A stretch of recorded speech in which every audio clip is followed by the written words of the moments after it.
سن چکے ہیں. ظاہر ہے جب ذمہ داریاں بڑھ جاتی ہیں تو مصروفیات اس سے ڈبل بڑھ جاتی ہیں. اپنی مصروفیات میں سے وقت نکال کر تشریف لائے. میں ان سے گزارش کروں گا کہ آئیں اور آپ سے مخاطب.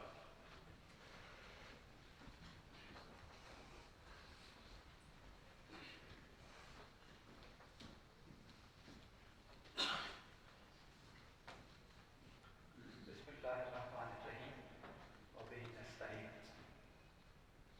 محترم حضرت قبلہ سردار احمد عالم صاحب سجادہ نشین خانقاہ گھر شریف، محترم پرنسپل اورینٹل کالج جناب پروفیسر ڈاکٹر سید محمد قمر علی زیدی صاحب، برادر گرامی پروفیسر ڈاکٹر غلام معین الدین نظامی صاحب، پروفیسر ڈاکٹر محمد اقبال شاہد صاحب، پروفیسر ڈاکٹر محمد ناصر صاحب،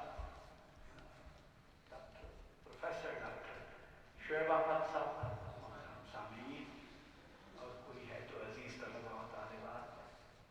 میں سب سے پہلے تو معذرت خواہ ہوں، مجھے واقعی ایک نہایت ناگزیر پہنچنا ہے کام کے لیے، اور اسے میں اپنی محرومی اور کم سعادتی سمجھ رہا ہوں، یا میں اس توفیق سے رہ جاؤں گا کہ میں صاحب دادا صاحب کی براہ راست گفتگو اس وقت سن سکوں.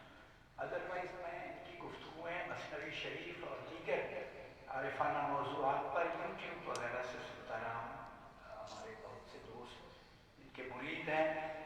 نسیم الرحمان ہمارا ایک شاگرد ہے، وہ اکثر ان کا ذکر خیر بہت ہی ارادت سے کرتا ہے. تو میں ان کو اس حوالے سے تو مدت پہلے جانتا ہوں، اور ان سے ورچولی کہہ لیں دور سے صحیح قصد فیض کے مدانش سے اور عارفانہ گفتگو سے کرتا ہے. یہ جیسے ڈاکٹر شعیب صاحب نے بتایا، یہ بڑا دلچسپ ہے. ہم ایران کے بڑے جید علماء ہیں جو ادبیات فارسی کے ان کے احوال کو دیکھتے رہے. وہ انہوں نے شروع جدید ادب سے کیا یا قدیم سے کیا، نثر سے کیا یا نظم سے، نثر سے کیا یا نظم سے، لیکن جو بہت ہی مرتبے والے تھے انہوں نے پناہ جا کے مولانا جلال الدین رومی کے وہ دامن عاطفت میں لی، اور وہیں اسی آغوش میں انہوں نے اپنا قد ہے جو وہ بڑا کیا. یوں عرفان کے علم و دانش کے وہ جو خزانے ہیں ان سے فیض یاب ہوتے رہے. تو یہ بڑی خوش قسمتی ہے کہ یہاں پر بیٹھے ہوئے کم و بیش اکثر لوگ اس عرفان اور تصوف کے جو خزانے ہیں ان کے خوشچین ہیں. تبھی وہ ہے کہ یہاں پر انہیں توفیق ملی ہے کہ آ سکے.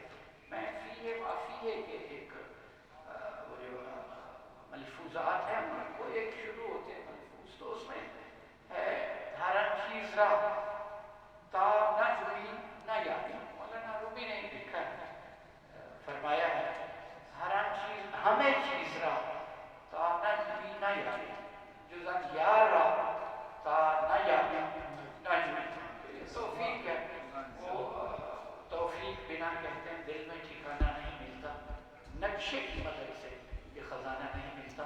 تو یہ صرف توفیق ہے کہ ہم سارے یہاں اکٹھے ہوئے ہیں اور حضرت کی پر حکمت اور عارفانہ ملفوظات سنیں گے. وہ ریکارڈ ہو رہے ہیں، اور ڈاکٹر پروفیسر قمر علی زیدی صاحب سے میری درخواست ہے کہ یہ جو گفتگویں ہیں ان کو اگر کاغذ پر منتقل کر کے کسی طرح چھاپ دیا جائے تو یہ افادہ عام ہوگا. بہت سے لوگ جو اس وقت حاضر نہیں ہو سکے وہ یہاں پر نہیں اس وقت گفتگو سن سکے، وہ اس کو پڑھ سکیں گے، بار بار پڑھ سکیں گے.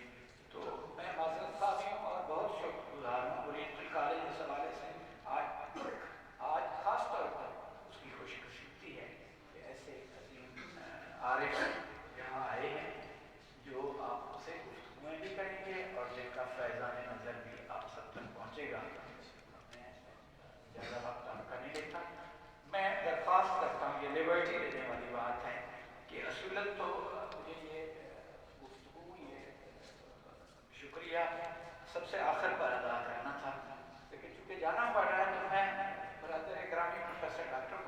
بنیادی صاحب کو یہ درخواست کر لیتا ہوں کہ وہ آخر میری ڈیوٹی بھی ادا کی اور